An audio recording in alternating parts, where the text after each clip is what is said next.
Mesdames et messieurs, merci d'être au grand rendez-vous. Il est 19 h. Bonsoir à vous. Installez-vous confortablement. Les bonnes choses démarrent tout de suite.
Alors, mesdames et messieurs, c'était donc les prévisions météorologiques. Oui, je souris parce que ça dansait ici avec Nadège Sani, vous la verrez tout à l'heure. Alors, les prévisions météorologiques que vous venez de suivre à l'instant, c'est une réalisation de Harold Couton qui nous permet de dire un coucou, un spécial coucou à tous ceux qui nous suivent depuis Djakotomé, oui. Ceux qui ont fait cette localité du pays l'appellent Jack City, Djakotomé, Jack City. Alors, dans le grand rendez-vous ce soir, nous retrouvons Marc Sewayi en tant producteur de champions. Cette fois-ci, il est producteur d'igname jaune pour nous parler de cette autre variété de tubercules. Voilà de très belles images que Marcel Betoro nous a rapportées de son reportage. On va la retrouver tout à l'heure avec Marc Sewayi dans Monde agricole pour parler de l'effet dans la langue fond du sud du Bénin, l'effet igname jaune, une autre variété de tubercules. Nature et bien-être s'intéresse ce soir à la césarienne et on en parlera avec un médecin obstétricien, Komlan Agossou, c'est un habitué du plateau. Yasmine Damanta va le recevoir tout à l'heure pour nous dire si c'est plus facile à vivre la césarienne. Est-ce plus facile à vivre que l'accouchement par voie dite naturelle? On va aborder la question tout à l'heure. Autant savoir s'intéresse ce soir à la journée internationale du vivre ensemble. Quel est le rôle des jeunes, le rôle de la jeunesse? On va en parler tout à l'heure avec Fulgensia Routondi et Fortuné Aronso. C'est un jeune leader. Vous allez le découvrir tout à l'heure. Le dernier plateau est consacré à l'espère. Et ce mercredi, comme à l'accoutumée, on reçoit Marcel Effon, le coach motivateur, pour nous parler des préparatifs aux examens, aux différents examens. On a commencé avec le CAP ce lundi.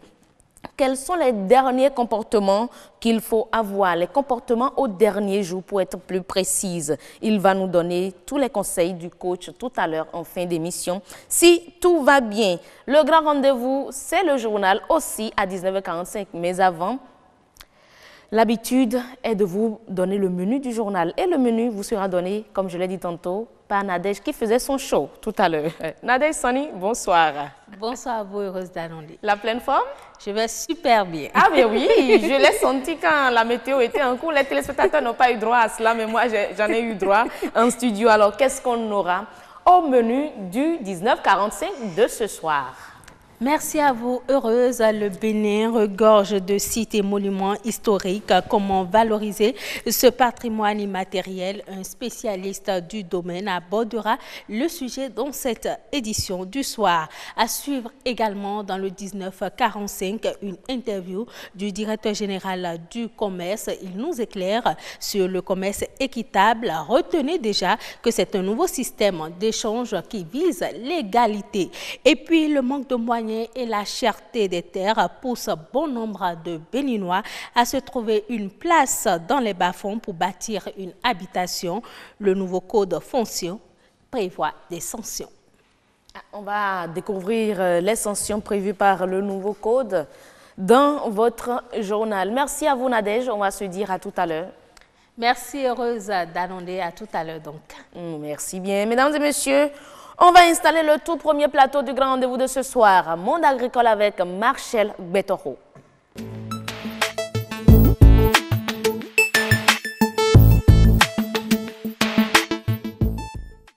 Pour certains, dans la langue fond précisément, on l'appelle l'effet. Oui, on parle là de l'igname jaune. C'est une autre variété d'igname, nous dira-t-on. Nous sommes avec Marcel Gbetoro et Marc Sewaï, qui en est producteur. Il produit l'igname jaune. Nous aurons toutes les informations liées à la production tout à l'heure. Mais d'abord, voici le reportage que Marcel Gbetoro nous réalise après sa descente sur le terrain. Bonjour, madame. Petit là. Non, je vais passer à 100 francs l'unité. Je vais acheter le pot. L'effet, c'est son nom en langue nationale, fond.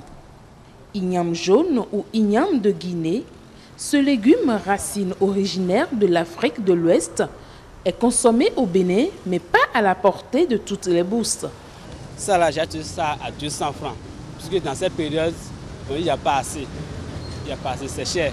Si je mange ça à peine 200 francs par jour, je prends de l'eau, depuis à table, bon, ça suffit pour la journée. Cultiver le léfé n'est pas donné à tous les agriculteurs. Léfé, nous, et nous, adjolando keketon, et nous, anaïsou, ben, nabié, na douareton, bonando deme, bonakwa ganji. Sous-en de men, doit une cohérence sous mes nombetito. Dion, nous, et ma gagne keketon, bonadjouando, et nous, doro à tinko.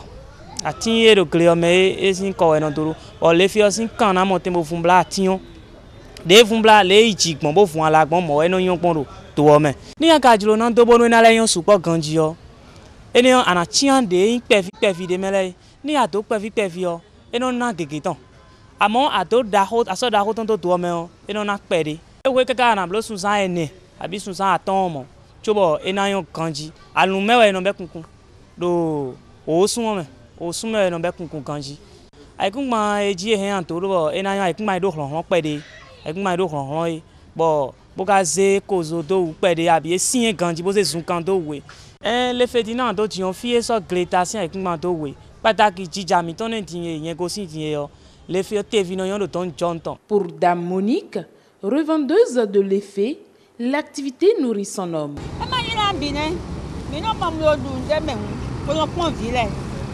Ni mi ho eno do ado de le do ko le fie lo bi ade mi se no do ado de no ho se do me o eno do ado di de te vi no do ado do e ba mi no ade bi wa ho gbe mi no wa ji bi mi o se ado le sin o bi sese bono ba lo sin me mo yon kulo ye adi ko te kan ko mo yon kulo bi do mo a chan do ganzen da ho me a blo gan wa ton kan ho ne mo to mo bi mi sin da zero atoji do di so 17 mo kaka bo enabi ebio mi no chon do mo ba no adoji kaka bo ho 5 du matin mo mi no aba hasun da ho bono te avole de me bono be sin ganzen o me bono be kon do hasun o me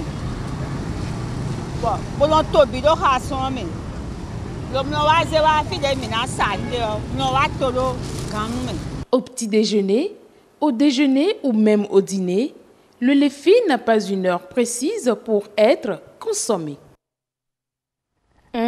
Vous en êtes sûr, Machel?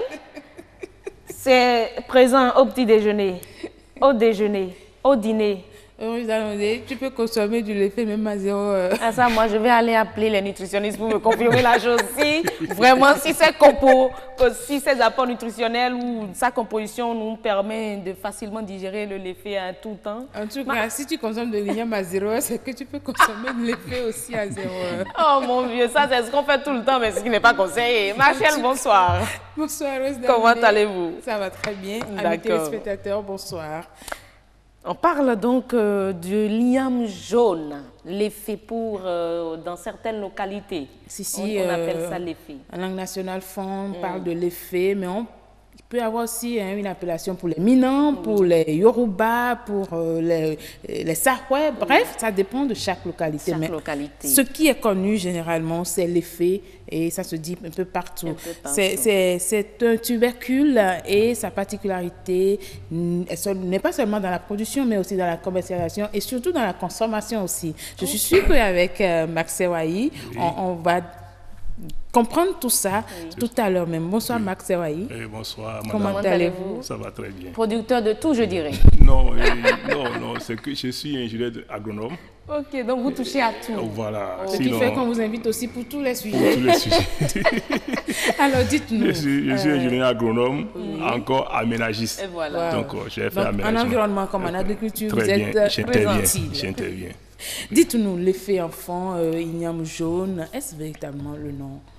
Bon, igname jaune, nous pouvons dire que c'est le nom. Sinon, nous avons igname qui donne la couleur blanche.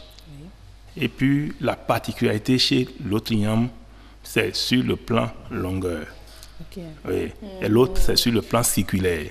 L'autre est un peu rond, ça donne rond, mais l'autre donne sur le plan. Et c'est pour cela que les fonds l'appellent Tevi. L'enfant qui reste debout. Oui, l'enfant qui reste debout parce que Tevi ça, c'est pour l'igname ordinaire. L'igname ordinaire. Et l'autre, là, c'est l'effet et igname jaune. Et le nom, l'effet, est venu de très loin et on va en parler tout à l'heure. On va en parler tout à l'heure. C'est vrai que ça a une forme, voilà, comme, je ne sais pas si les images peuvent nous permettre de voir, ça a une forme un peu plus circulaire. Et c'est ça. Voilà, mais dites-nous, au Bénin, c'est vrai que dans le reportage, l'intervenant, le producteur parlait de Didja comme zone retenue pour produire l'effet, l'igname jaune. Est-ce qu'il y a d'autres zones et d'autres sols où on peut retrouver l'igname jaune? Bon, tout d'abord, igname, la zone réservée pour igname, c'est le nord. Et si bien que sur le plan recherche, nous avions un centre de recherche sur les ignames à Ina. C'est pour cela que ce centre est réservé au nord. Mais ce qui se fait au centre là, oui, à Savalou et consorts. Oui, parce que igname, il faut faire la recherche sur igname. Il y a igname qu'on peut multiplier par graines. Ah oui. Ah oui, et c'est par graines qu'on a des vraies variétés. Et c'est après les variétés maintenant qu'on peut couper et faire bouturage. Et ce voyez donc centre de recherche qui peut s'occuper de ça. Donc igname, et généralement, l'autre igname fait 9 mois. Mais l'igname dont on veut parler aujourd'hui, ça fait 6 mois de cycle végétatif. Donc un producteur peut faire 2 fois dans l'année. Alors l'autre fait 9 mois pour donner. Et c'est surtout dans le nord. On peut, tout d'abord, vous savez, le producteur vient de souligner en fond que l'igname aime le sol qui est riche. Est-ce que vous voyez? L'igname en général ou en général, parce que nous, en agronomie, on appelle sol en friche. Quand on veut, on a laissé le sol en ajachère, la première culture, c'est igname. Parce qu'on remet bien le sol avant de le cultiver. Si on finit de cultiver, le sol devient quand même meuble.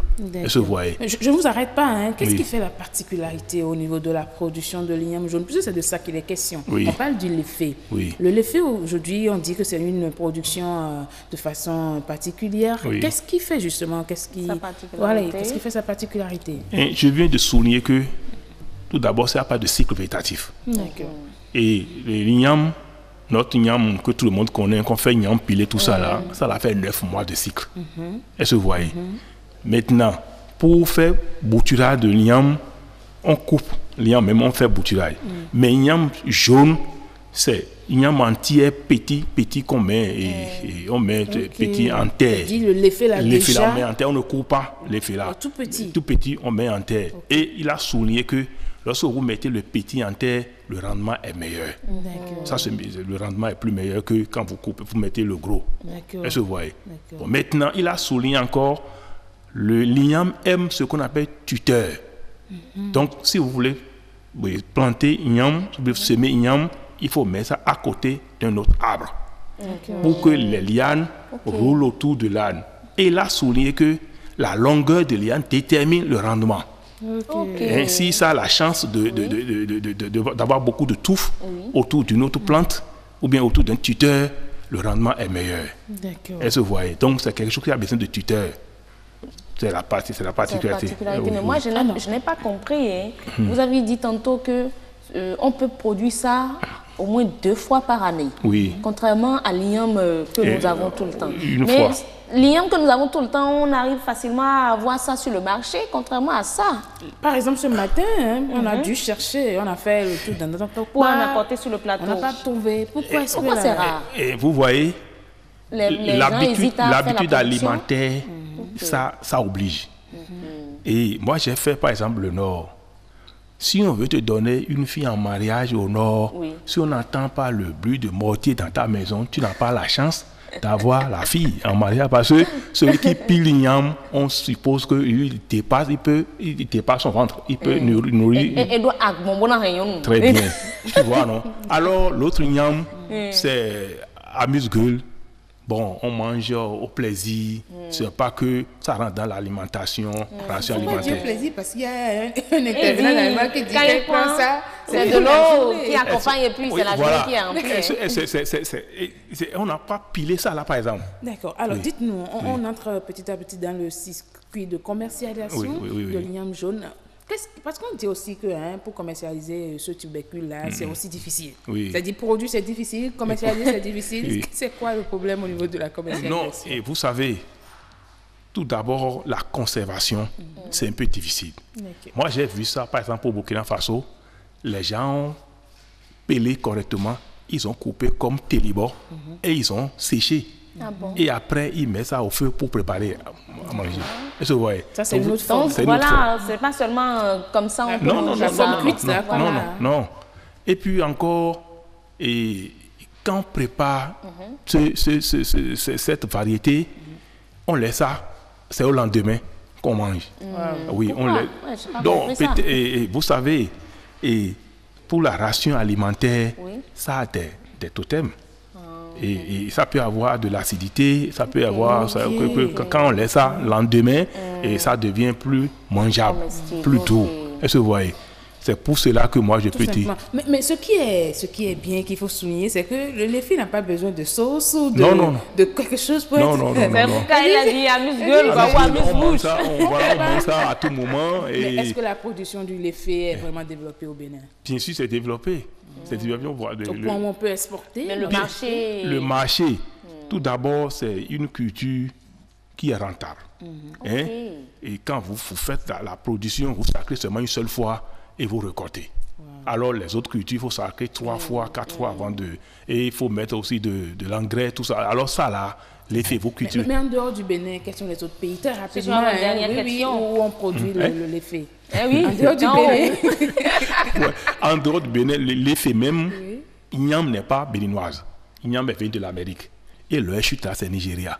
Et le nom l'effet, c'est en agro. L'amour.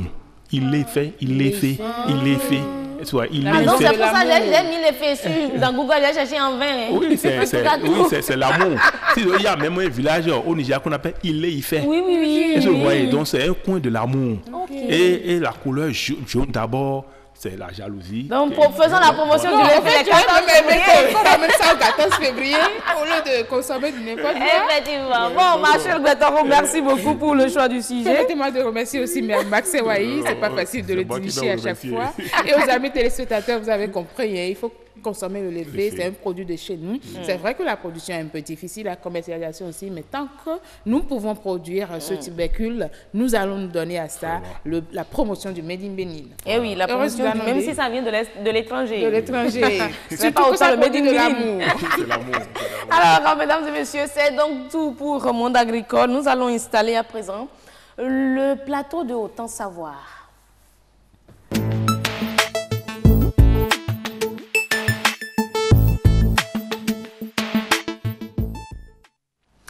Et voilà, demain, le monde entier célèbre la journée internationale du vivre ensemble, mesdames et messieurs. Mais quel est le rôle de la jeunesse? Lorsqu'on parle du vivre ensemble, nous aurons sur ce plateau Fortuné Arolonsou, c'est un jeune leader. Il va nous parler du vivre ensemble, son expérience à lui. Il sera accompagné tout à l'heure de Fulgencia Rontondi, mais d'abord, voici ce reportage. Axé sur le thème « Les mécanismes du vivre ensemble au sein de l'espace du Conseil de l'Entente », ils devront maîtriser les enjeux et défis de l'intégration pour mieux impacter leur communauté. Depuis longtemps déjà, les populations se déplacent, les populations émigrent. Dans notre espace, il y a beaucoup de mouvements de population. On a envie de perpétuer ces habitudes-là. D'où la nécessité de votre thème, de vivre ensemble. Donc c'est très important que vous puissiez être déjà conscient, à savoir que dans la différence, on peut vivre harmonieusement ensemble. Le choix du thème n'est pas anodin. Il traduit un besoin réel, celui de pallier aux problèmes liés à l'intégration de la jeunesse. 4 thématiques à aborder au programme: l'intégration, l'immigration, l'entrepreneuriat et le leadership féminin. Personnellement, je me focalise sur le point de l'intégration, sur l'aspect socio-culturel et aussi au niveau économique. Et on retrouve sur le plateau, comme je l'annonçais, Fulgencia. Bonsoir, heureuse. C'est comment? Ça va bien. Ça va bien. Ouais, c'est la pleine forme. En tout cas, je le sens. Nous sommes avec Fortuné Awissou, jeune leader. Évidemment. Très bien habillé. Ah, merci beaucoup. Ah, c'est une célébration ici, hein. Vous êtes en eux, là. Ah, évidemment. Comme ça, c'est déjà le vivre ensemble. Alors, on célèbre la journée demain, la journée internationale du vivre ensemble demain, mais vous avez décidé d'aborder le sujet, de présenter le rôle des jeunes dans le vivre ensemble, ce concept-là. Ce qui justifie d'ailleurs le choix vers notre invité. Il est un jeune leader, vous l'aviez dit, il répond au nom de Fortuné Awissou. Bonsoir monsieur. Bonsoir, comment vous allez? Très bien. Alors dites-nous, une journée internationale pour le vivre ensemble, pour vous, c'est opportun? Oui, le vivre ensemble doit se revivre autrement. Parce qu'aujourd'hui, vous allez sentir avec nous et que chaque pays et où chaque jeune se retrouve dans des milieux où il est interpellé à mieux écouter son prochain. Et c'est le moment pour nous d'annoncer à tout un chacun et à ceux-là qui ne savent pas qu'une telle journée se célèbre.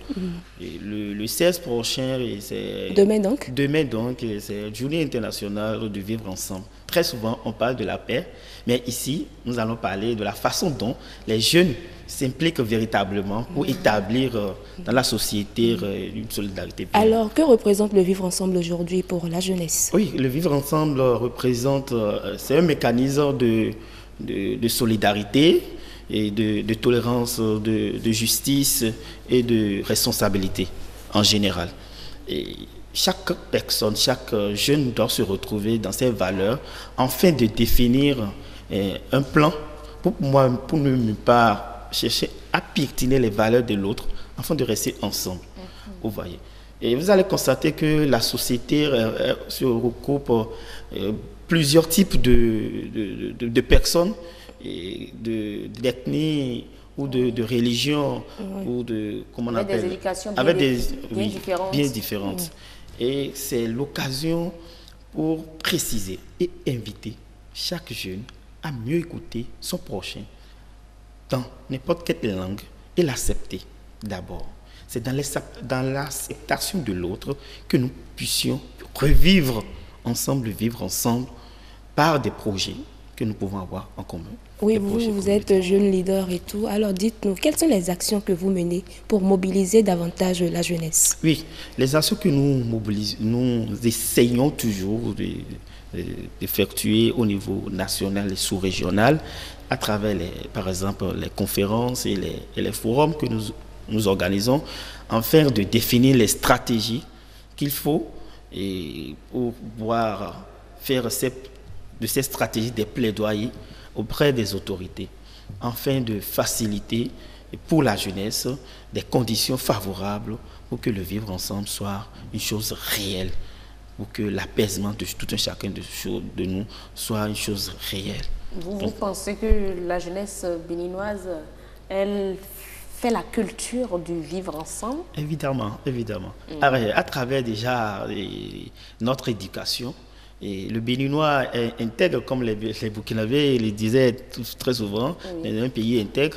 Aujourd'hui au Bénin, il y a beaucoup de nos frères amis des autres pays qui sont ici au Bénin, qui représentent déjà un taux de 2% de la population du Bénin, ou déjà par exemple les Nigériens, les Togolais. Mais si vous prenez par exemple le marché d'Atopa, comme on le dit, le marché d'Atopa n'est pas constitué seulement des Béninois. Il y a les Togolais, les Nigériens, les Centrafricains. C'est un marché international. Donc déjà, le vivre ensemble se revivre déjà dans ces milieux. Et pour y toucher de doigt à ces, comment on appelle, à ces milieux, il faut se rapprocher.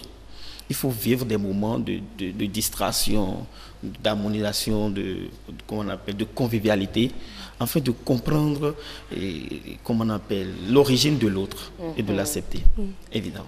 Alors, puisqu'on parle de vivre ensemble, on parle aussi de l'intégration. Quels sont les défis aujourd'hui qui s'opposent à la jeunesse? Oui, aujourd'hui, et pour parler plus de l'intégration dans le sens du vivre ensemble, il faut avoir des projets communautaires, des projets qui rassemblent 2 ou 3 personnes qui ne sont pas du même pays et qui regroupent 2 à 3, avoir les mêmes projets. Aujourd'hui, dans le cadre on parle de la mondialisation, tout le champ de l'information à la technologie, il faut associer les idées des autres pays afin de développer une harmonie de projets pour pouvoir impacter la sous-région. Donc, par exemple... Est-ce que vous avez peut-être un projet faire dans votre pays et déjà développé ailleurs. Et plus peaufiné peut-être? Évidemment. Par exemple, nous avons initié, par exemple, et créé son entreprise en 9 jours.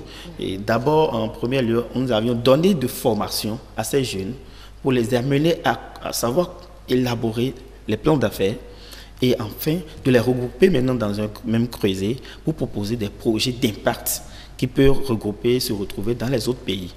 Vous voyez, donc c'est en cela que les jeunes, nous pouvions participer pleinement au vivre ensemble. Mais c'est facile pour vous de vivre ensemble? Oui, c'est facile. J'ai eu une image tout à l'heure, ils ont mis vivre ensemble, un défi. Ah oui. Bon, c'est facile parce que si vous respectez, comme le dit toujours, les valeurs qui sont issues du principe du vivre ensemble, ça, ce serait très facile, comme je viens de le souligner au début. Vous voyez. Alors, vous l'avez dit, hein, la jeunesse doit se serrer les coudes aujourd'hui, que ce soit les jeunes du Bénin et que les jeunes d'ailleurs, ils doivent se réunir dans un creuset et discuter des problèmes de leur temps, de leur génération. Évidemment. Et vous allez constater que depuis un moment, il y a des conférences, des forums qui s'organisent, des ateliers qui s'organisent au niveau de la sous-région pour parler du vivre ensemble en allant vers le libre ensemble. Donc, dès que nous parlons de circulation des biens et des personnes, ça fait partie des principes du vivre ensemble. Vous voyez. Et au niveau de nos frontières, vous allez sentir qu'il y a un brassage au niveau de nos frontières. Parce qu'aujourd'hui, le Bénin constitue, comme on appelle, un pays carrefour aux autres pays. Vous voyez. Donc, s'il y avait eu, par exemple, de tensions à ces gens, on ne va pas vivre en paix. Donc, aujourd'hui, le Bénin se retrouve dans une position où le vivre ensemble se vit convenablement à partir de ces principes. Et que nous invitons les autres jeunes de la sous-région et de se conformer aux principes de vivre ensemble, enfin de ne pas piétiner l'autre dans ses actions, de ne pas piétiner ses valeurs et qu'ensemble avoir des projets communautaires. Mais vous êtes d'une association de jeunes, n'est-ce pas? Vous êtes un jeune leader. Le travail ensemble en communauté, rien que des jeunes, c'est facile à faire, c'est facile à vivre? Ah oui, il faut d'abord avoir une vision. Parce que d'abord, travailler ensemble, c'est d'avoir une vision. Et dans cette même vision, il faut développer des principes pour pouvoir respecter comment on appelle, les objectifs. Donc, c'est un peu ça. Si d'abord, au début, si vous n'avez pas une vision et que vous vous regroupez pour faire quelque chose, vous n'allez pas atteindre les objectifs. Vous voyez? Et dans cette vision, il faut avoir des principes. Ce que l'autre doit faire, ce qu'il ne doit pas faire. Donc, le partage, ça se retrouve toujours dans le partage de nos responsabilités. Donc, tout retourne sur les valeurs du vivre ensemble, qui est la solidarité, la tolérance, la justice et la responsabilité. Vous voyez? Donc, c'est en général un peu ça. D'accord. Mais lors de ces ateliers, vous avez parlé des ateliers, des conférences, des forums et tout. Je sais que les jeunes prennent souvent des décisions. Est-ce que c'est transmis à qui de droit? Oui. Bon, dans ces événements, il faut souligner que l'État accompagne les jeunes techniquement dans l'élaboration de nos plans de plaidoirie. Très souvent, nous sollicitons l'appui technique des ministères, dans le ministère des Affaires étrangères, dans le cadre de l'intégration, le ministère de la jeunesse et de loisirs, dans le cadre sur le plan national. Il y a aussi les organisations OIF aussi qui ont aussi leur politique. Ces plans stratégiques que nous élaborons, nous essayons toujours de les introduire auprès de ces ministères qu'enfin, au cours des sommets des chefs d'État ou le sommet des ministres de la francophonie, par exemple de la Conféges, du Conseil de l'Entente, de la CEDEAO, lors de ces rencontres, puissent discuter de nos plaidoiries, afin d'obtenir un résultat pour la jeunesse. Mais de comprendre en même temps que nous, jeunes, nous-mêmes, on doit prendre notre, qu'on appelle, bâton de pèlerin, destin en main, pour dire oui. Après validation de ces propositions, il faudrait qu'on aille à la phase de valorisation de ces principes qui a été adopté par nos chefs d'État. Vous voyez, très souvent, c'est ce que nous observons. Nous nous mobilisons pour revendiquer. On nous donne ce que nous revendiquons, mais après tout, c'est du statu quo. On ne constate pas de suivi des organisations ou de la société civile très souvent dans ces choses. Et d'autres choses sont réclamées en même temps. Alors que ce qu'on a, les valeurs qu'on a auparavant, ne sont pas du tout exploitées. On a de la valeur, en fait. Évidemment. Alors, quelles sont les pistes de solutions que vous proposez? Ok, il faut que la jeunesse se mobilise de temps en temps. Organise beaucoup et sensibilise les jeunes autour du vivre ensemble, qui est d'ailleurs, comment on appelle, un atout pour nous jeunes, et de rester ensemble pour avoir des projets ensemble. Alors, vous avez compris, heureuse, c'est possible de vivre ensemble. Oui, surtout au niveau des associations de jeunes. Voilà. Il faut laisser les petites histoires et tout ça, et puis les inégalités et tout ça, et puis travailler pour la nation, vivre ensemble pour la paix. Pour la paix, évidemment. Merci pour le choix du sujet. C'est demain en tout cas la journée, mesdames et messieurs, mais nous avons abordé le sujet déjà ce jour pour vous dire un peu ce que c'est que le vivre ensemble et puis le rôle des jeunes. On était avec Fortuné Awissou, un jeune leader. Merci. Merci. Bon retour, bonne soirée. Merci beaucoup. Mesdames et messieurs, après donc Nature et Bien-être, nous allons recevoir Jennifer Sativi, qui? Ah ben voilà, après, oui, après Autant Savoir, nous allons recevoir le gynécologue dans Nature et Bien-être. Merci pour la rectification.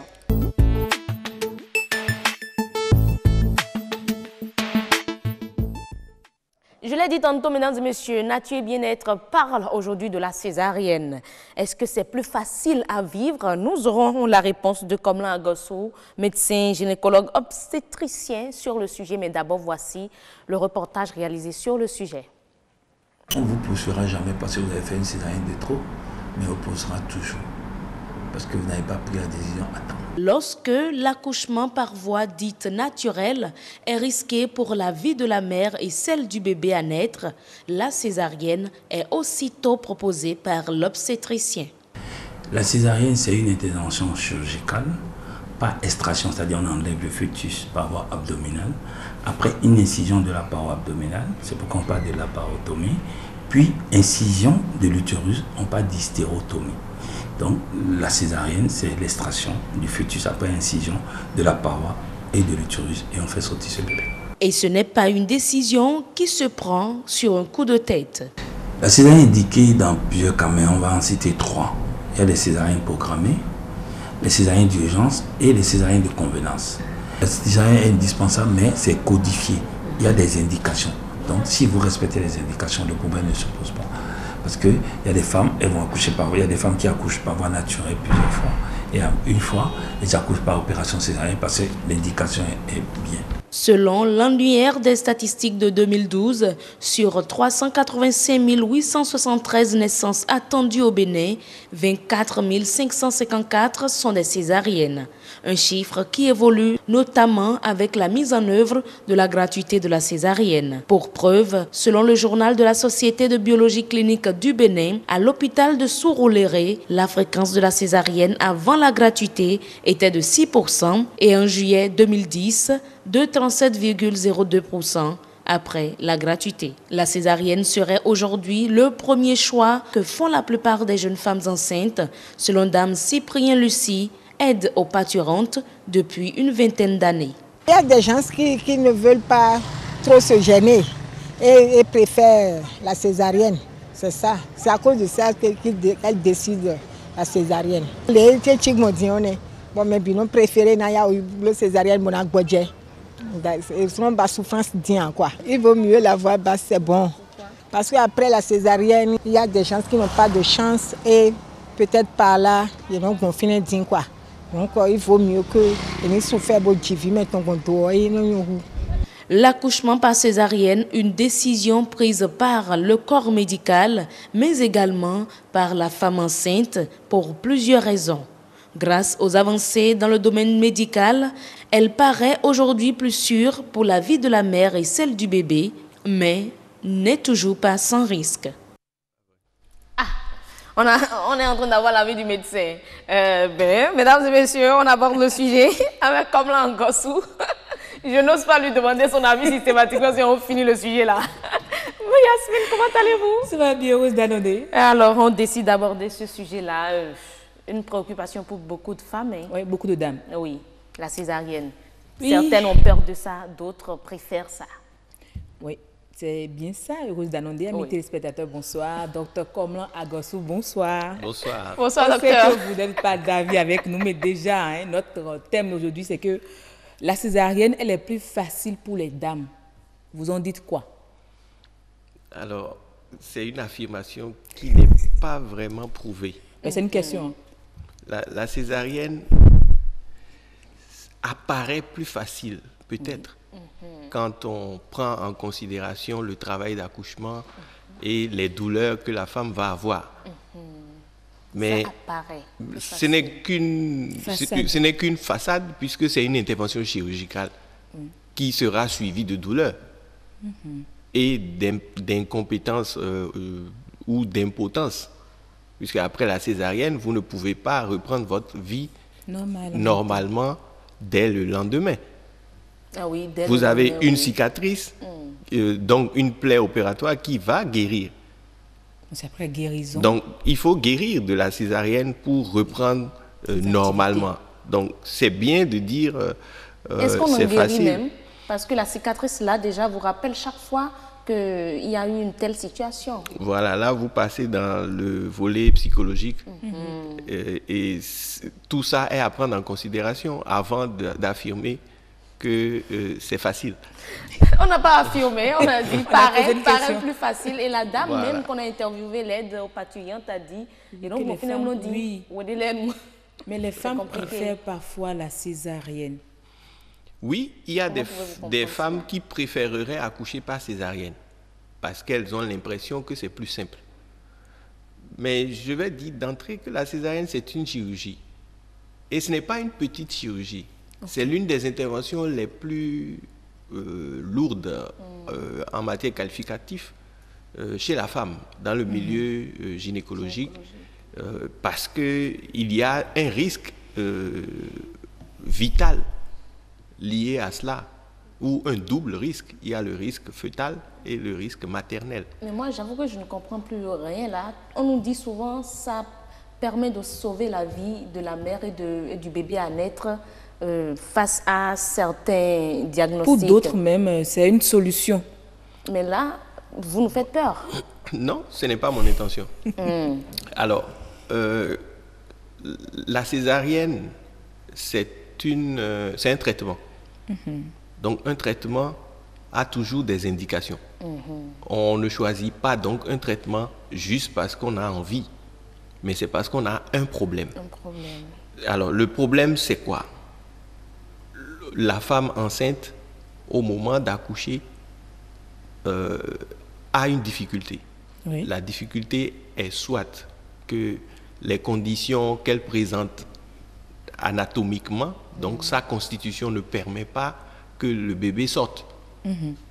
Si le chemin de sortie est très étroit, le bébé de poids normal ne pourra pas sortir.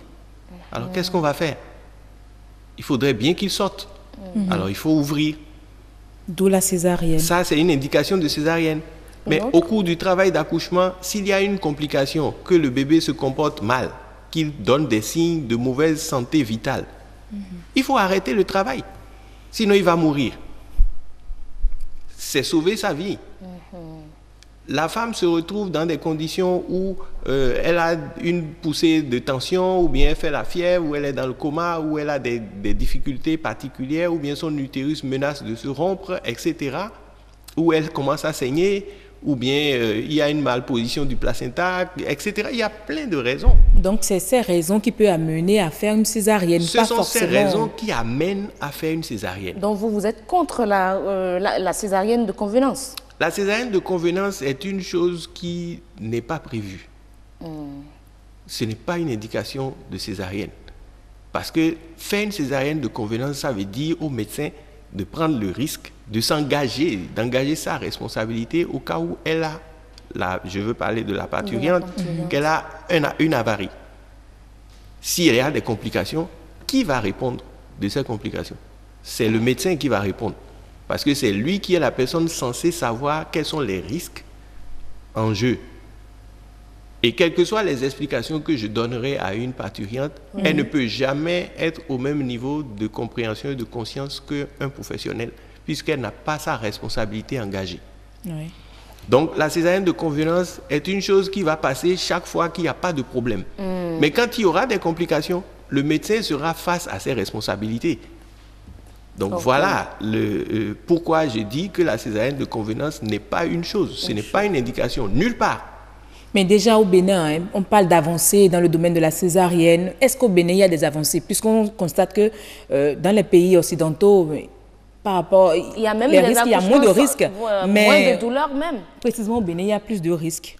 Alors, les questions de sécurité autour de la césarienne, il y a 50 ans, ce n'est pas la même chose qu'aujourd'hui, premièrement. Il y a 20 ans, ce n'est pas la même chose qu'aujourd'hui, deuxièmement. Alors, qu'est-ce que je voulais dire par là? Il y a 50 ans, il n'y avait pas autant d'antibiotiques qu'aujourd'hui à coût réduit. Or, les antibiotiques participent beaucoup dans le rétablissement de la femme. Deuxièmement, il y a 20 ans, on ne faisait pas d'anesthésie loco-régionale à tour de bras, parce que les techniciens n'étaient pas formés à cet effet.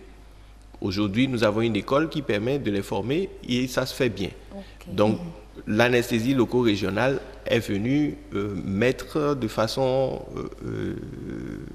systématique une légèreté. Quand je veux dire légèreté, c'est venu rendre moins lourd le contingent anesthésique, puisque c'était l'anesthésie générale avant. Or, l'anesthésie générale contient des risques de létalité plus élevés.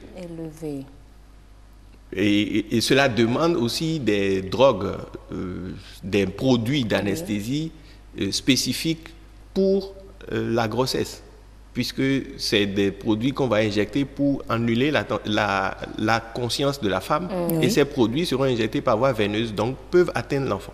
Ok. Donc, il faut des produits qui permettent que l'opération d'extraction de l'enfant se fasse. Donc, est-ce qu'on peut comprendre qu'aujourd'hui, la pratique de la césarienne est plus sûre? Plus sûre. Oui, forcément. Okay. La qualité de soins prodigués aujourd'hui est meilleure par rapport à il y a 20 ans, il y a 15 ans, il y a même 10 ans. Mais ce n'est toujours pas une raison pour préférer la césarienne. Parce que la césarienne demeure une opération chirurgicale qui a des complications qui peuvent être létales. Ça peut engager la vie de la femme malgré toutes les avancées qui sont là. Et on ne devrait pas non plus choisir d'engager la femme pendant que les moyens naturels sont disponibles. Mais les téléspectateurs ont compris, hein? Oui, la césarienne c'est facile, mais c'est pas aussi facile que ça parce que ça présente des risques. Le docteur dit que ce n'est même pas facile. Il faut forcément que ce soit le médecin qui vous recommande une césarienne pour le faire. Oui. Je vous laisse. Hein. N'est-ce pas? Je suis partie. En tout cas, on a compris assez de choses. Il y a tellement de questions encore à poser. Moi, j'en ai tellement à poser. J'en ai également. Les questions de nos dames à poser, mais on va voir si on peut avoir docteur Komlan sur d'autres plateaux, peut-être plus larges, pour aborder le sujet. Ce sera un plaisir. Merci beaucoup. Alors Yasmine, on se dit à très bientôt. À très bientôt, je vous laisse pour parce que le journal est en cours. Oui, non, ce n'est même pas encore en cours, c'est moi qui vais lancer le journal. Autant pour moi donc. Alors, mesdames et messieurs, on va retourner donc l'antenne à la rédaction pour suivre le journal. Nadège est déjà installée.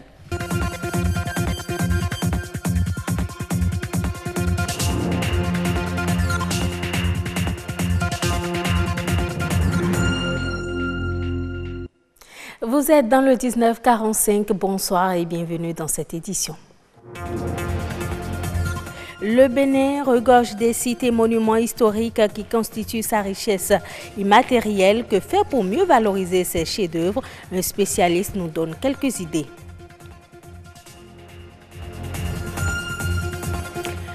Commerce équitable, c'est ce type de commerce qui permet de veiller à une égale répartition des revenus à tous les acteurs de la chaîne de valeur. Un spécialiste nous éclaire dans cette édition. Les bas-fonds, considérés comme des exutoires naturels de l'eau, sont pris d'assaut par les populations. Le phénomène s'observe surtout à Cotonou, malgré l'existence d'une réglementation.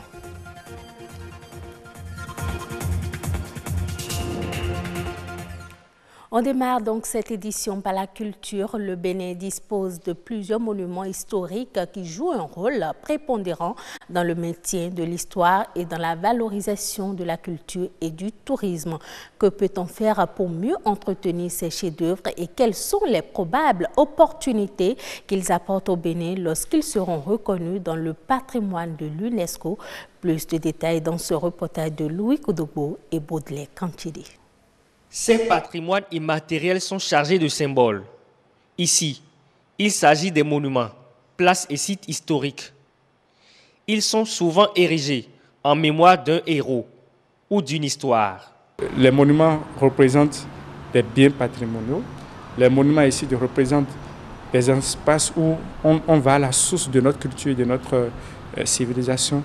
Ils représentent aussi des intrants qu'on peut mettre en valeur à travers des activités comme des activités en rapport avec le tourisme. Vu l'importance de ces biens immatériels dans la vie d'une société, il s'avère nécessaire qu'on leur accorde un soin particulier.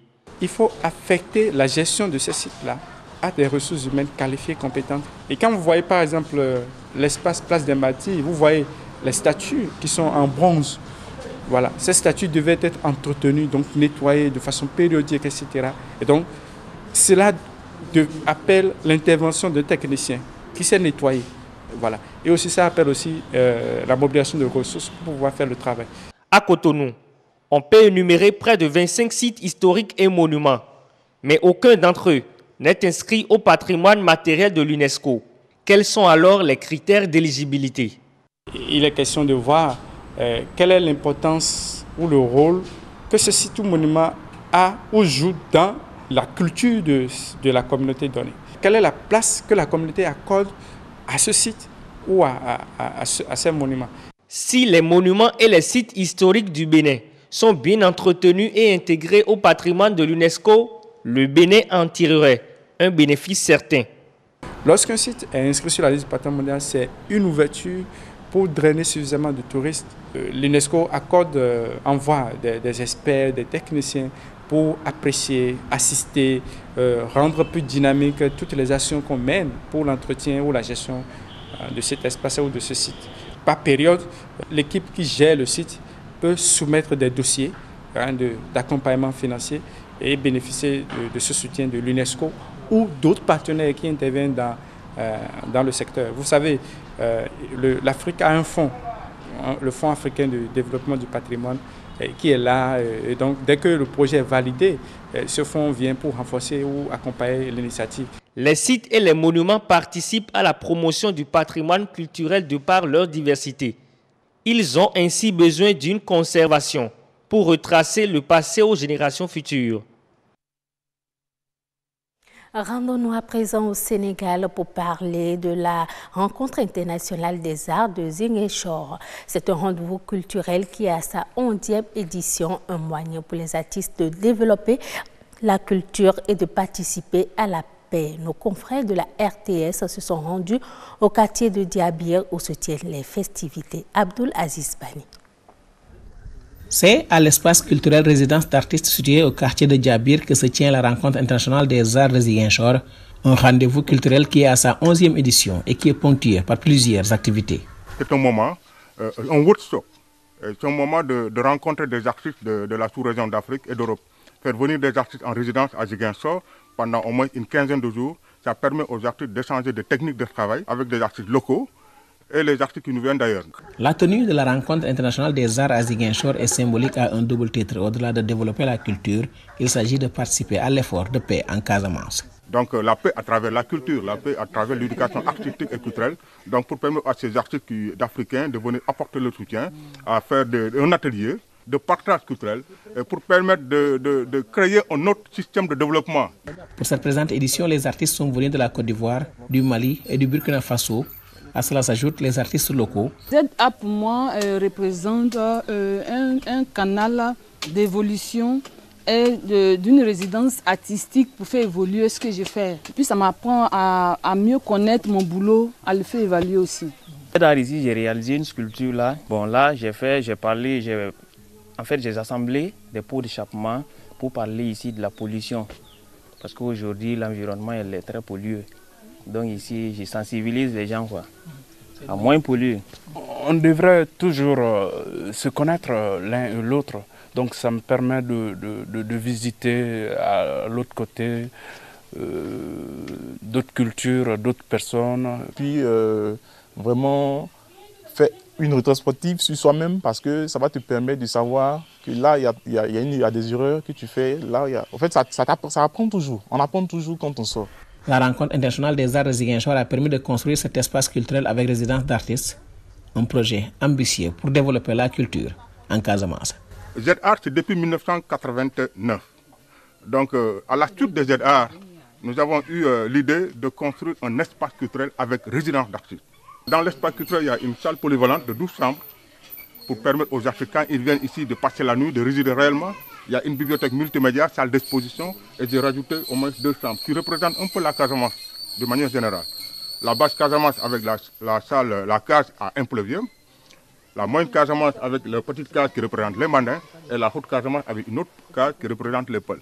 Bon, j'ai installé entre eux une bibliothèque multimédia, une architecture un peu moderne, pour concevoir que les artistes pourront quand même vraiment travailler en paix et à l'aise dans un environnement vraiment magnifique qui est le quartier de Diabir. Mais la construction de cet espace culturel à Diabir est plombée par un problème de financement. J'aimerais que le président de la République nous permette d'avoir les moyens pour finaliser. Parce qu'on a commencé, mais on ne peut pas finir. Le projet, ça fait aux environs de 70 000 €. Ça fait 45 millions. On a dépensé presque les 80%. Mais il nous reste à faire les toitures. Je crois que l'appel que je lance, c'est en l'égard du président de la République, son Excellence M. Macky Sall, de nous aider à finaliser les travaux de construction de cet espace culturel exceptionnel pour permettre aux artistes locaux, aux artistes sénégalais, africains de visiter la Casamance. Pendant 15 jours, le quartier de Diabir est devenu le point de convergence des artistes et des amoureux de la culture. Des moments importants à travers cette rencontre internationale des arts de Ziguinchor, dont l'objectif principal est de développer la culture. On revient au Bénin pour parler du commerce équitable. C'est un système qui vise l'équilibre des gains à tous les maillons de la chaîne du commerce. Pourquoi ce nouveau système et quels sont les avantages qui y sont liés? Bernard Fabi, directeur général du commerce, nous donne plus de précisions dans cette interview réalisée par Césaire Achali et Gloria Oni. Alors, le commerce équitable, c'est un système d'échange dans lequel aucun des acteurs n'est lésé. C'est-à-dire un système dans lequel tous les acteurs s'entendent pour que aucun des acteurs ne soit lésé dans ce commerce-là. Il a été constaté que les producteurs sont beaucoup plus lésés dans toute affaire de commerce. Encore que c'est eux qui prennent beaucoup plus de risques que tous les autres maillons de la chaîne et qui sont moins rémunérés. C'est-à-dire, quand je dis moins rémunérés, qui gagnent moins. Et ceux qui sont des intermédiaires dans ce commerce-là gagnent généralement beaucoup plus. Et leur préoccupation, à un moment donné, c'était de répartir équitablement les marges que chacun gagne pour que aucun des acteurs ne soit lésé. Le commerce équitable, c'est quand vous arrivez à identifier un acteur de ce commerce équitable qui est un intermédiaire, c'est-à-dire un acheteur, et qui est prêt à prendre vos produits et puis à respecter ce commerce équitable, qu'en ce moment, vous gagnez beaucoup plus que vous l'auriez gagné si vous alliez sur le marché classique. La pression démographique a entraîné un besoin accru en logement. Pour être à l'abri, les populations n'hésitent pas à prendre d'assaut les zones inondables comme les bas-fonds. Le phénomène est récurrent dans la ville de Cotonou. Pourtant, le nouveau code foncier prévoit des sanctions. Amandine Aniamboussou. Voilà le visage que présentent certains quartiers de la ville de Cotonou. Un tour à Kokbato, Filleyon, Vossa et Agla. Le spectacle est désolant. Les populations ont pris d'assaut les bas-fonds considérés comme des exutoires naturels de l'eau. On vit ici parce que c'est ici que les parents ont acheté. On ne peut rien faire, il n'y a pas les moyens pour vivre en ville. Louer en ville maintenant, il y a les problèmes de salaire. Si tu n'as pas, il y a aussi le chômage qui fait que les gens vivent ici. Ouais. Quand il pleut, l'eau inonde tout le quartier. Tout ça fait partie de la pollution. Les installations anarchiques, ça a pris d'abord du cran parce que d'abord il y a eu cet afflux des gens vers un développement qui n'est pas très équilibré. Tout le monde vient vivre, on n'a pas prévu là où les gens vont vivre. On a laissé les environnements les plus sensibles être occupés par les hommes. Ces installations anarchiques dans les bas-fonds constituent la première source d'inondation dans la capitale économique du Bénin. Mais les responsabilités sont partagées. On ne doit pas accuser seulement la population. Parce qu'il y a des endroits marécageux recasés. Recasés, vous savez, l'administration qui est chargée du recasement, la municipalité. Si c'est recasé par exemple par la municipalité, c'est officialisé. Tu es reconnu officiellement habitant ou propriétaire de tel lieu. Dans le nouveau code foncier, des dispositions sont prévues pour réglementer un tant soit peu l'envahissement de ces zones humides. Depuis que le nouveau code foncier a été promulgué, il a défini les milieux, le bas-fond, comme étant le domaine public naturel. La mairie devrait pouvoir leur opposer le fait qu'ils n'avaient pas droit de s'installer là. Et ce que la mairie peut leur opposer, c'est les textes de loi. Au-delà des textes de loi, tout autre document graphique qui peut leur permettre de lui démontrer, à celui qui s'est installé qu'il n'avait pas le droit de s'installer là. Les lotissements avaient eu lieu pour la plupart avant l'avènement de la mairie. Aujourd'hui, avec le nouveau code foncier, nous essayons de façon arbitraire, et je dis bien arbitraire, parce que nous refusons à certains présidents de délivrer la délivrance de certains actes sur le parcelle, parce qu'on estime que le milieu est humide. La protection des bas-fonds passe par leur aménagement et leur valorisation.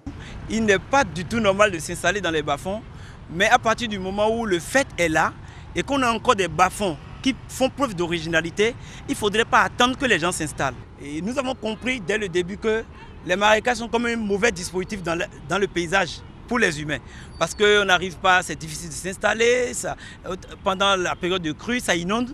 Donc nous, on est en train d'utiliser une technique simple, c'est-à-dire on a commencé un petit aménagement au cœur de l'eau pour montrer aux hommes qu'en réalité, le système de bas-fond qui est là, il ne faut pas l'étouffer pour pouvoir s'installer. Il faut plutôt l'aménager et le maintenir comme étant une ressource naturelle que la nature a mis en place pour régler un certain nombre de problèmes.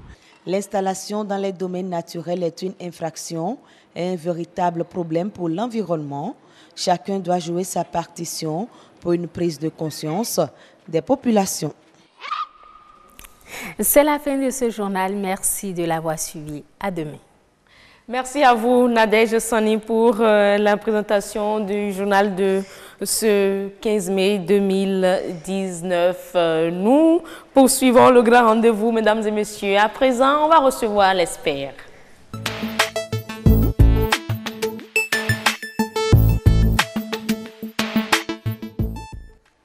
Nous sommes en pleine période des examens. On a commencé avec le CAP ce lundi. Les préparatifs ont commencé chez d'autres candidats déjà. Pour certains, c'est encore les cours.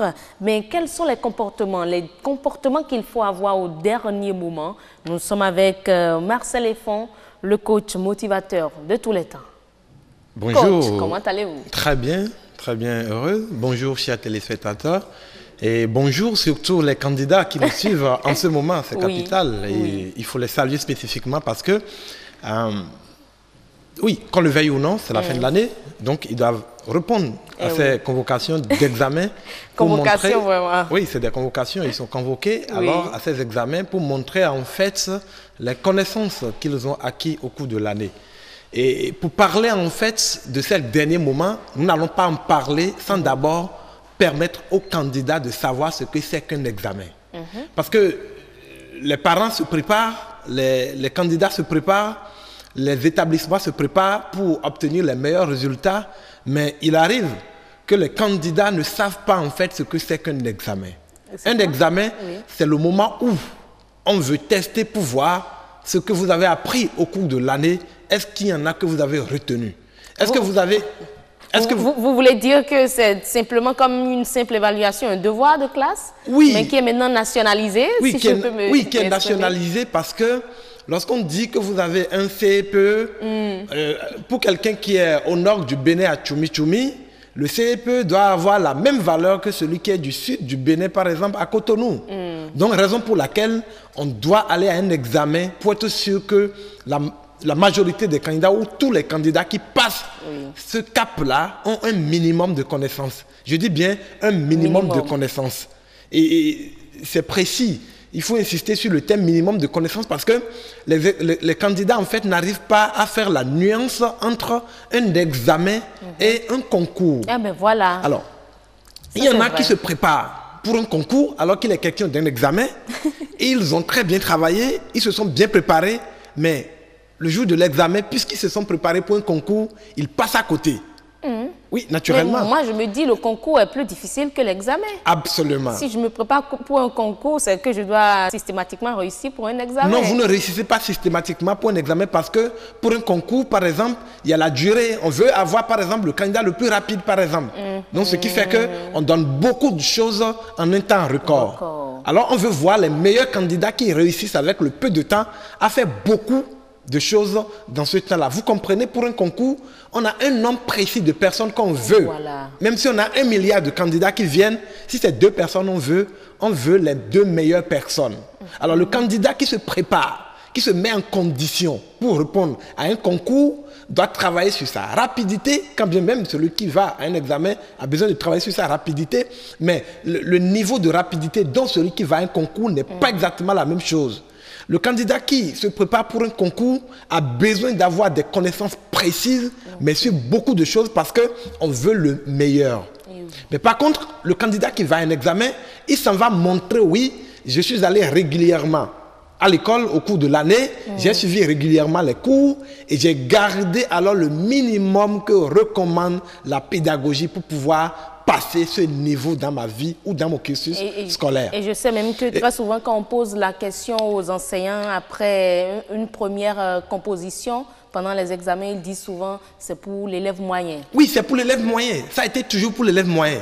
Mais il se fait malheureusement que les candidats oublient de se définir ce que c'est qu'un examen. Parce que si vous ne connaissez pas exactement ce que vous voulez, vous ne pouvez pas savoir qu'est-ce qu'il faut faire pour l'avoir. Il peut arriver que vous ayez déjà atteint les objectifs pour avoir cette chose, mais vous travaillez sur d'autres choses qui ne sont pas intéressantes pour vous, vous perdez parfois le temps. Donc un candidat doit faire la nuance en ces derniers moments entre un examen et un concours. Et heureusement, dans le cas d'espèce, nous avons affaire à des examens. Et ces examens, on doit le rappeler aux candidats, c'est montrer qu'on a été un bon élève, qu'on a été un bon apprenant, qu'on a suivi les cours et qu'on a gardé le minimum que la pédagogie recommande de garder. Et ce minimum qu'on demande de garder, normalement pour un candidat normal, qui se conditionne et qui se met dans les conditions d'un examen, devrait pouvoir le rendre dans le temps qu'on lui a donné. Alors, voilà une première question. Maintenant, qu'est-ce qui fait que des candidats qui sont brillants, pendant l'année scolaire, passent à côté? Alors, la majorité des candidats... Franchement, c'est une question.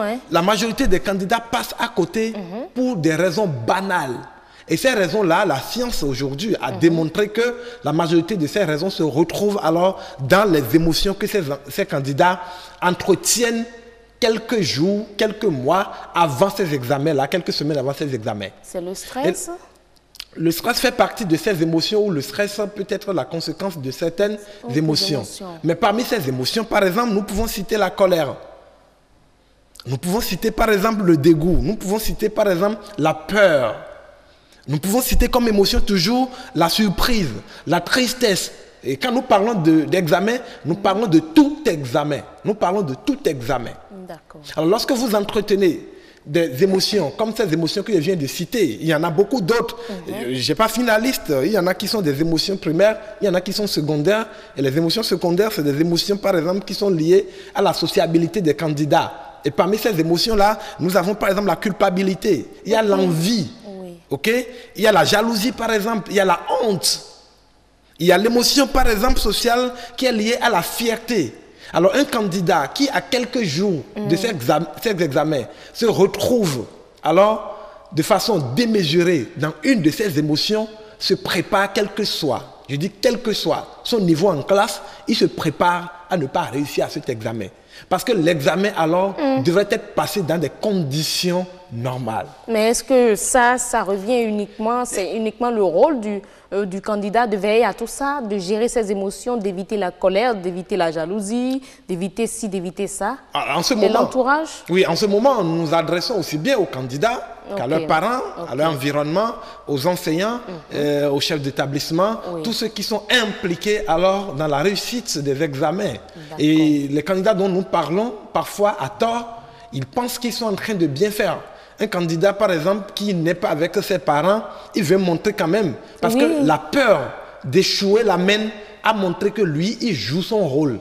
Donc, il passe tout le temps devant le cahier, il étudie. Voulez-vous dire que cet enfant qui a ce comportement sait déjà qu'il ne va pas réussir? Mais non, mais attendez, ce candidat, généralement, c'est des candidats qui sont exemplaires à l'école, qui sont réguliers, qui suivent normalement les cours, mais ils se préparent à quelque chose qui n'a rien à voir avec ce qui les attend le jour des examens. Le jour des examens, on veut savoir, comme je l'ai défini au départ, on veut savoir est-ce que c'est un candidat normal. Mais malheureusement, lui, il montre à la maison qu'il est quelqu'un d'exemplaire, qu'il est quelqu'un qui suit les cours, qu'il est quelqu'un, en fait, normalement, à qui on doit donner ce diplôme-là. Donc, le comportement qu'il a est un comportement pour satisfaire son entourage. Mais ça n'a rien à voir avec ce qu'on lui demande.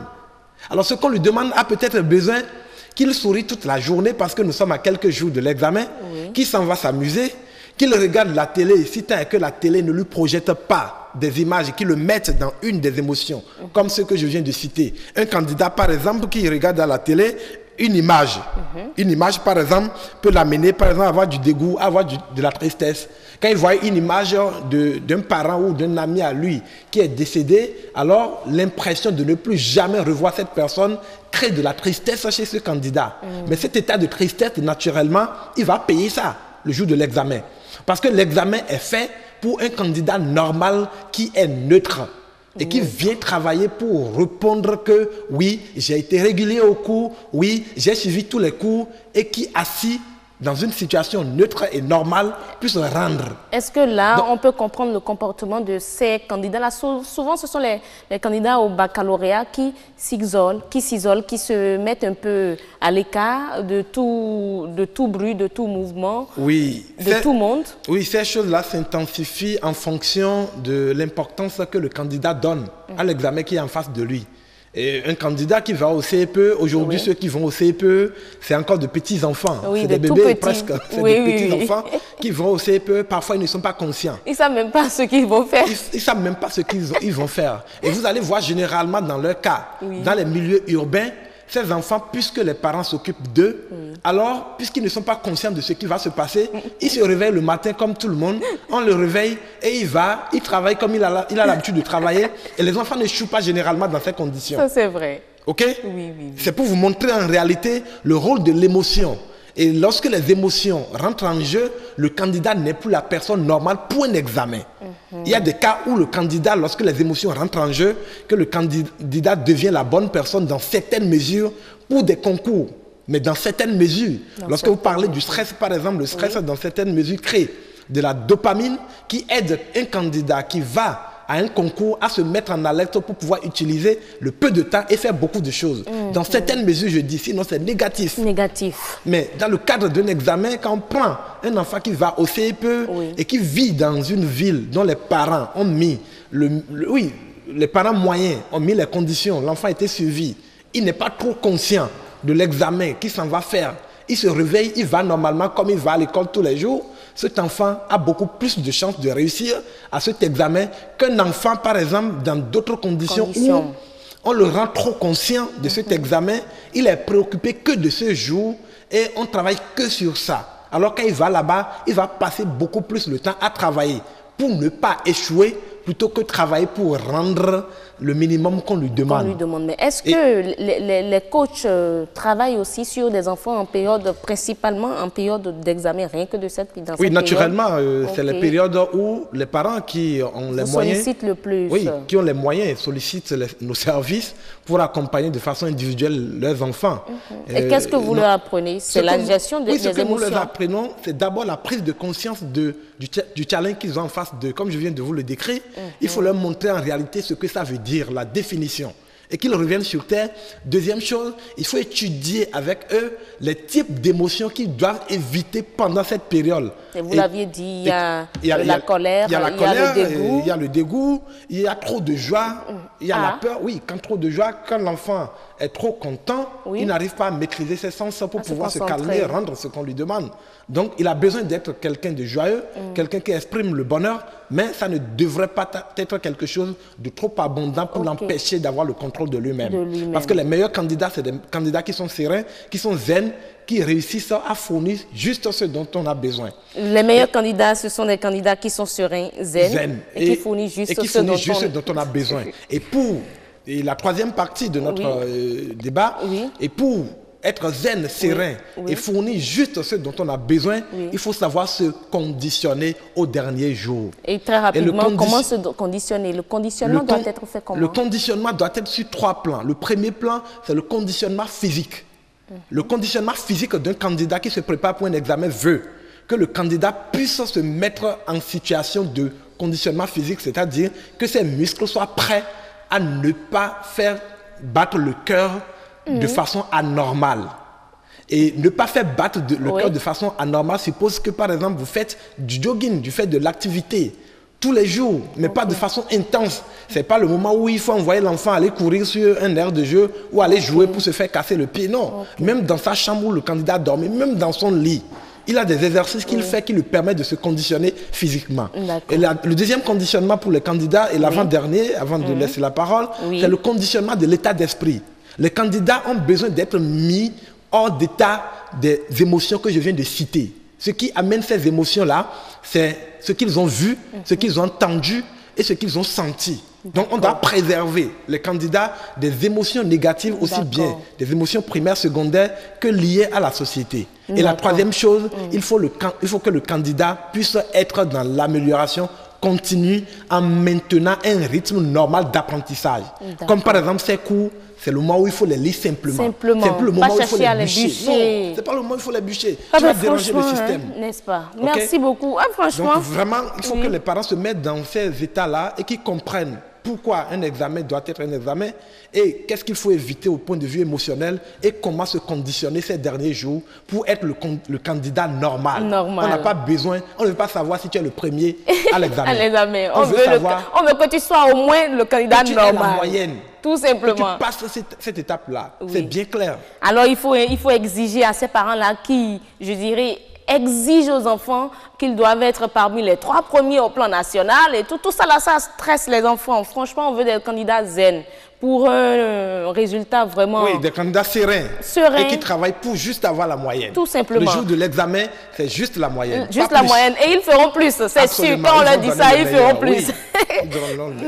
Merci beaucoup, coach Marcel Effon, pour toutes ces informations, tous ces conseils que vous apportez, non seulement aux candidats, mais aussi aux parents. C'est surtout eux, le grand rôle, c'est à votre niveau. Essayez de gérer les émotions avec vos enfants. Essayez de ne pas leur faire vivre certaines situations en ces derniers moments, ces derniers jours des différents examens. Et ce sera tout pour l'Espère de ce soir. Nous allons à présent retrouver Adonis Bon sur la toile.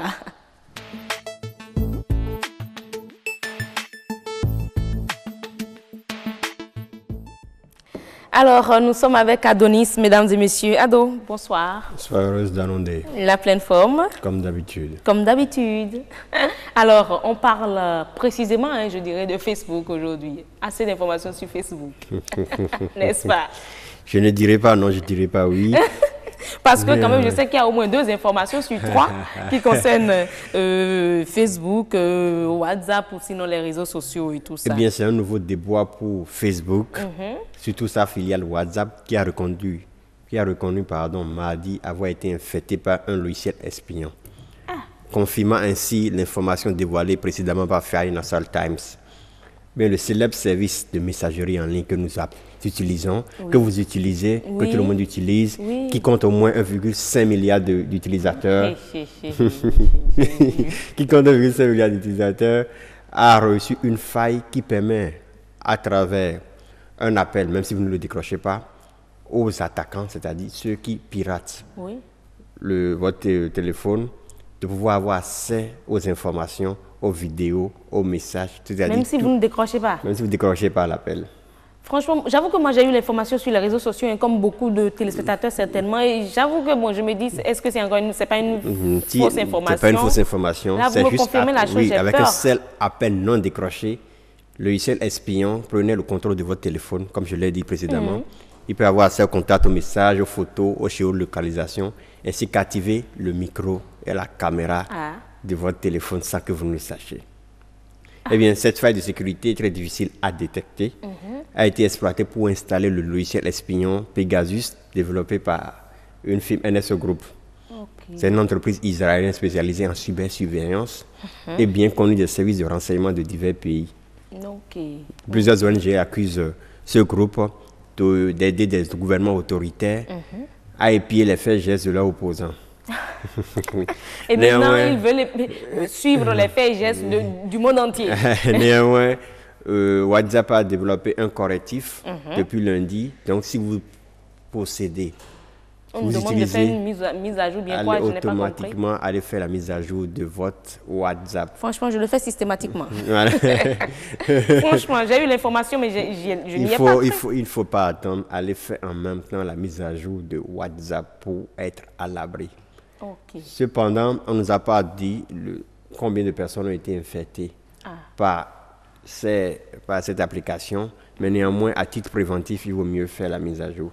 Les journalistes, avocats, militants, défenseurs des droits de l'homme sont les plus susceptibles d'avoir été pris pour cible selon Ahmed Zidane du comité de protection des journalistes. Bon, on va faire comment concrètement, Adonis? Non, il y a la position plus simple. Allez faire la mise à jour. Tout simplement.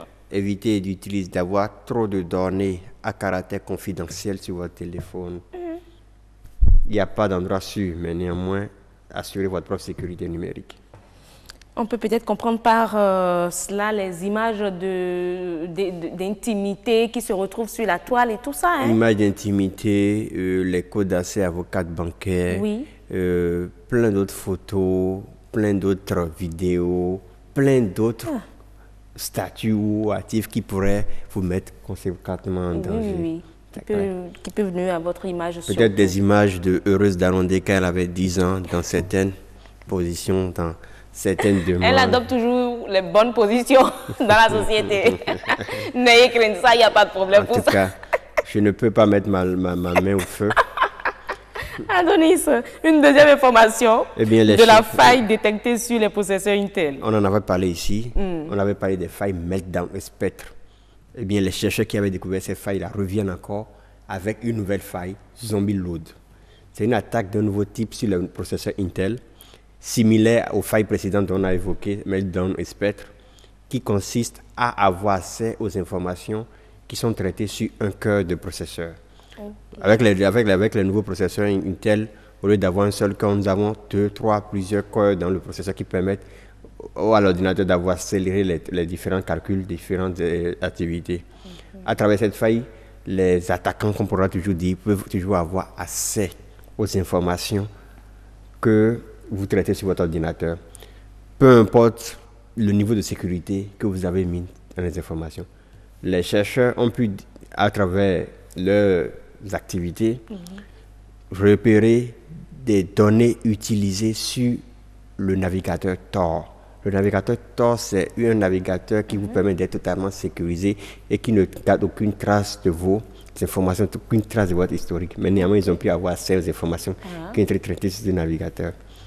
Bien, pour éviter cela, les ordinateurs, les processeurs construits depuis 2011 sont tous touchés par ces vulnérabilités. Pour Intel, cette attaque se traduit par 4 failles de sécurité, mais qui, pour être comblées, ont besoin d'être mises à jour. Donc, pour les modèles les plus récents, dont je ne peux pas dire l'année, les mises à jour sont déjà disponibles et seront déployées au fur et à mesure. Pour d'autres, il faut faire juste la mise à jour du système d'exploitation. Mais néanmoins, pour les anciens processeurs, 3 points de suspension. Est-ce qu'il faut carrément changer son matériel? On pourrait peut-être en arriver là. Mais peut-être Intel pourra trouver d'autres procédures, d'autres méthodes pour corriger cela. Alors, de la restriction de Facebook sur des vidéos en direct. Oui, les utilisateurs qui enfreignent les conditions d'utilisateurs de Facebook ne pourront plus accéder aux services live pendant une période donnée. Ceci après la diffusion de l'attaque terroriste de Christchurch le 15 dernier. La vidéo du massacre avait été vue 4 millions de fois avant d'être supprimée.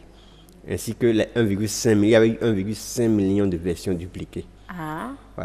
Selon Facebook, notre but est de minimiser les risques d'abus sur Facebook Live, tout en permettant aux utilisateurs d'utiliser le service de manière positive chaque jour, a précisé Guy Rosen, le vice-président en charge de l'intégrité. Donc, qu'est-ce qui sera question? Facebook, par exemple, être plus strict pour les utilisateurs de son service live qui mettent en pratique une politique one strike, c'est-à-dire une seule frappe, c'est-à-dire que tout utilisateur qui viole les conditions d'utilisation seront automatiquement bloqués du service de division pendant 30 jours. C'est-à-dire quand on dit utilisateur qui fait du one-shot, c'est-à-dire ceux qui utilisent ou qui partagent des informations liées au terrorisme et autres incitations à la violence. Facebook vous dit qu'il va aller plus loin en empêchant aussi les personnes malveillantes de créer des publicités sur Facebook. Ok. Là, ça devient sérieux. Parce que moi, je veux dire, 30 jours de privation, ils vont dire, après 30 jours, ils vont reprendre encore le forfait. Maintenant aussi, l'autre aspect de la chose, c'est que la première vidéo de Christchurch avait été déjà bloquée sur Facebook. Donc, afin de partager cela, les gens ont dû modifier certaines séquences. Donc, Facebook va investir 7,5 millions de dollars dans de nouveaux partenariats afin d'améliorer sa technologie d'analyse des images et des vidéos. Comme ça, d'un seul coup, ils sauront si la vidéo a été modifiée ou pas. En tout cas, Facebook même est mis à l'épreuve de ce que lui-même a construit. Merci beaucoup, Adonis, pour toutes ces informations. Nous ne finirons pas notre rubrique sans avoir une pensée au guide touristique Fiacre Beji. On lui rend un hommage à travers l'image qui circule depuis sur les réseaux sociaux. Ah, ben voilà, hashtag merci Fiacre Beji. Oui. Bon, c'est un soutien. Hein? Ouais. Il est parti, paix à l'âme du disparu. Paix à l'âme du disparu, c'est clair. Et beaucoup de courage à sa famille. C'est clair, surtout qu'il laisse derrière lui 6 enfants. 6 enfants? 6.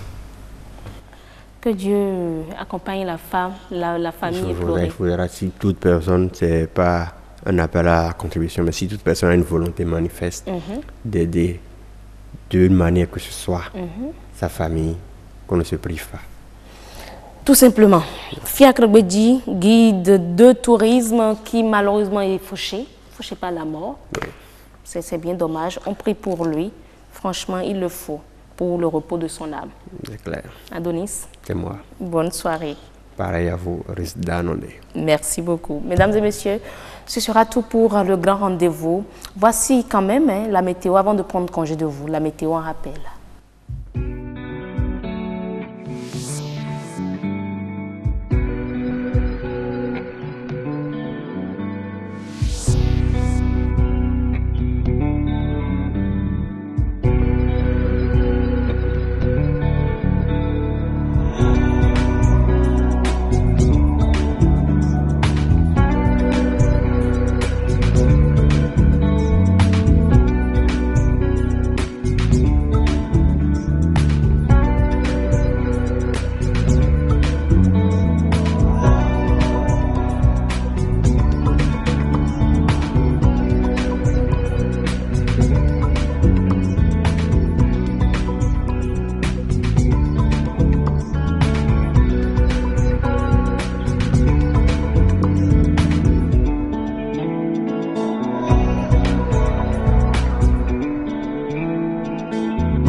Merci à Harold Couton pour la réalisation de la météo de demain 7h et nous remercions également tous ceux qui nous ont suivis depuis Diakotomé dans le département du Koufou. Merci également à Jennifer Sativi, ma chef d'édition, à la fine fleur, Amandine Agnavosu pour les idées d'introduction, à Blondoumer Rodrigo à la caméra, il est resté à la caméra aujourd'hui, Patrick Nimanvo est resté au son, Robles Avouzoukan à l'infographie et le réalisateur de tous les temps.